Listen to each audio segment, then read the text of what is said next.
नमस्कार दोस्तों, अनवी टीचिंग में आपका स्वागत है।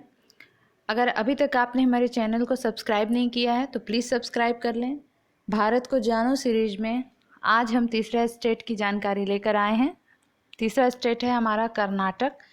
तो आज हम कर्नाटक के पहले पार्ट के बारे में जानकारी प्राप्त करेंगे, जिसमें इसके इतिहास और भूगोल से संबंधित जानकारी प्राप्त करेंगे।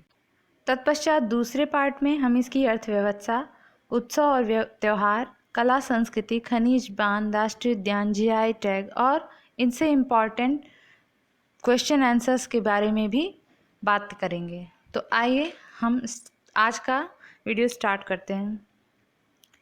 कर्नाटक, इसकी राजधानी बेंगलुरु है। इसकी भाषा कन्नड़ है। इसका गठन 1 नवंबर 1956 को हुआ। वर्तमान अर्थात 2020 की बात करें तो यहाँ का राज्यपाल वजुभाई वाला हैं। यहाँ के मुख्यमंत्री BS येदियुरप्पा हैं, जो भाजपा पार्टी के हैं।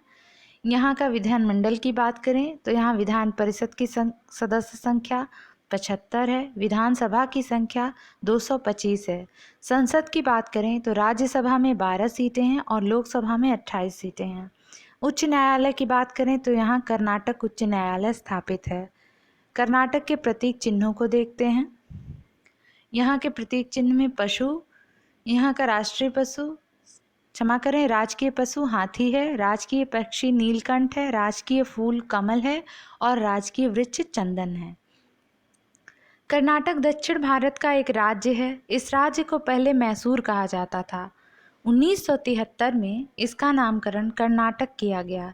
इसकी सीमाएं पश्चिम में अरब सागर, उत्तर पश्चिम में गोवा, उत्तर में महाराष्ट्र, पूर्व में आंध्र प्रदेश, दक्षिण पूर्व में तमिलनाडु एवं दक्षिण में केरल से लगती हैं।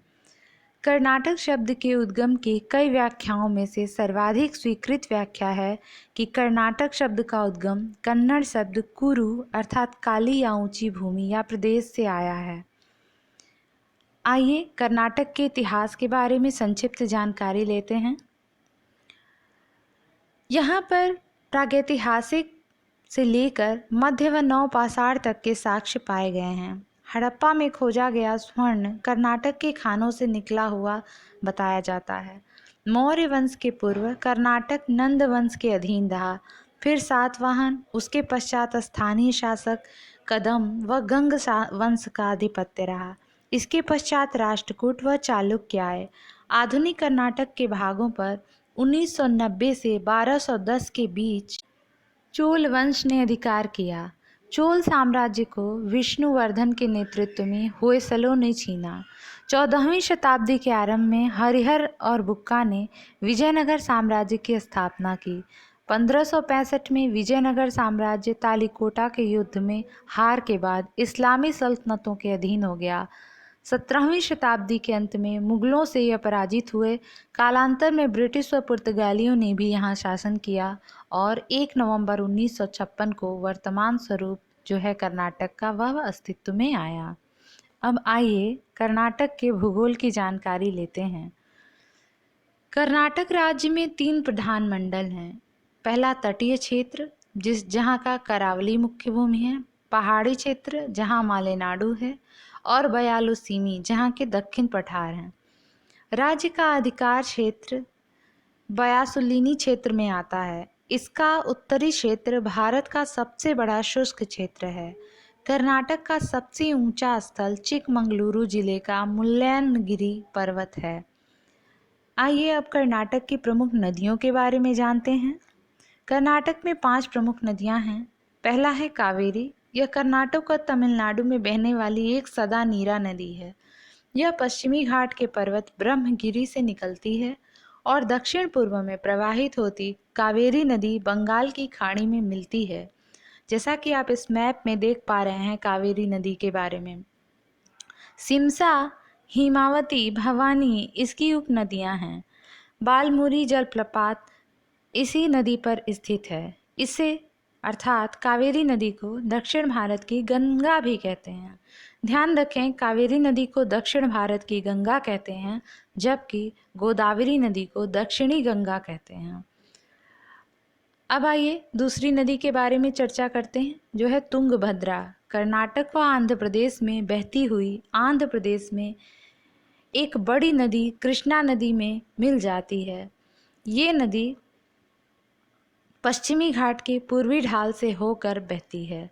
पश्चिमी घाट के गंगामूला नामक स्थान से समुद्र तल से कोई 1198 मीटर की ऊंचाई से तुंग तथा भद्रा नदियों का उद्गम होता है, जो शिमोगा के पास जाकर सम्मिलित होकर तुंगभद्रा नदी बनाती हैं। आंध्र प्रदेश में यह कृष्णा से जाकर मिल जाती है। शंकराचार्य द्वारा स्थापित श्रृंगेरी मठ तुंगभद्रा नदी के बाईं तट पर स्थित है। 14वीं सदी में स्थापित विजयनगर साम्राज्य की राजधानी हम्पी इसी के किनारे स्थित है। तीसरी नदी है कृष्णा। यह पश्चिमी घाट के महाबलेश्वर पर्वत से निकलकर महाराष्ट्र, कर्नाटक, तेलंगाना, आंध्र प्रदेश में बहती हुई बंगाल की खाड़ी में गिरती है। इसके मुहाने पर बहुत बड़ा डेल्टा है।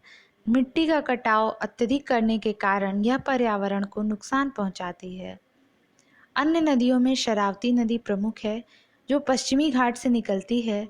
इस नदी पर संपूर्ण भारत में प्रसिद्ध जोग जलप्रपात स्थित है, और जो अन्य प्रमुख नदी है उसका नाम है मलयप्रभा। अब आइए यहाँ की मृदा के बारे में जानकारी प्राप्त करते हैं। यहाँ 6 प्रकार की मृदा पाई जाती है: लाल, लैटेरिटिक, काली, एल्यूवियो, कोल्यूवियल व तटीय रेतीली मिट्टी। जलवायु की बात करें तो राज्य में 4 प्रकार की ऋतुएं आती हैं: जनवरी से फरवरी शीत ऋतु, मार्च से मई ग्रीष्म ऋतु, जून से सितंबर वर्षा ऋतु, अक्टूबर से दिसंबर तक मानसूनोत्तर ऋतु। कर्नाटक को 3 क्षेत्रों में बांटा जा सकता है: तटीय, उत्तरी आंतरिक व दक्षिणी आंतरिक क्षेत्र, जिसमें तटीय क्षेत्रों में सर्वाधिक वर्षा होती है। लगभग 143 इंच प्रति वर्ष यहाँ वर्षा होती है। कर्नाटक का लगभग 38,724 किलोमीटर स्क्वायर भौगोलिक क्षेत्र वनों से आच्छादित है। तो दोस्तों, यह कर्नाटक के इतिहास और भूगोल के बारे में जानकारी थी, एक संक्षिप्त जानकारी थी। और अब हम अपने नेक्स्ट वीडियो में कर्नाटक के अन्य पहलुओं पर चर्चा करते हुए महत्वपूर्ण प्रश्नों को डिस्कस करेंगे। तो अगर आपको हमारा चैनल अच्छा लगता है तो इसको प्लीज़ सब्सक्राइब करें, शेयर करें और हमें अपने अच्छे सुझाव देते रहें। धन्यवाद।